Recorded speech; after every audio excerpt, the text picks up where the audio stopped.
திருவெள்ளரை என்ற திவ்ய தேசத்தை பற்றி பார்க்கலாம். இந்த கோவிலிலே படிக்கட்டுகள் கூட 5 நிலைகளில் உள்ளன. அதற்கு ஒரு வித்தியாசமான விளக்கமும் கூறுவர். இந்த முதல் கோபுரத்தில், அதாவது கோவிலின் உள்ளே நுழையும் பொழுது முதலில் 18 படிகள் ஏற வேண்டும். அந்த 18 படிகளுக்கு கீதையின் 18 அத்தியாயங்கள் அல்லது 18 புராணங்கள் என்று சொல்வர்.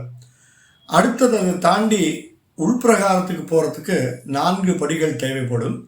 அந்த 4 படிகளை 4 வேதங்கள் என்றும் சொல்வர். அதுக்கப்புறம் அந்த பலிபீடத்தை தாண்டிய பின் 5 படிகளை இன்னும் தாண்ட வேண்டும்.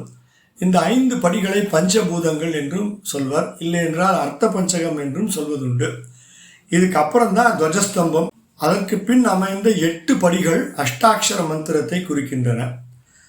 அதற்கு மேலே பெருமாளை உள்ளே சென்று பார்ப்பதற்கு 24 படிகள் ஏற வேண்டும். 24 எழுத்துக்கள் கொண்டு காயத்ரி மந்திரத்தை இது குறிக்கின்றது. ஆக கீதையின் அத்தியாயங்கள் இல்லை புராணங்கள், வேதம், அர்த்த பஞ்சகம், அஷ்டாட்சர மந்திரம், காயத்ரி மந்திரம் எழுத்துக்கள் என்று இப்படி ஒவ்வொரு நிலையில் உள்ள படிகளையும் வேதத்தின் சம்பந்தமாக கூறுவதால் இந்த ஊருக்கு வேதகிரி என்ற ஒரு பெயரும் உள்ளது.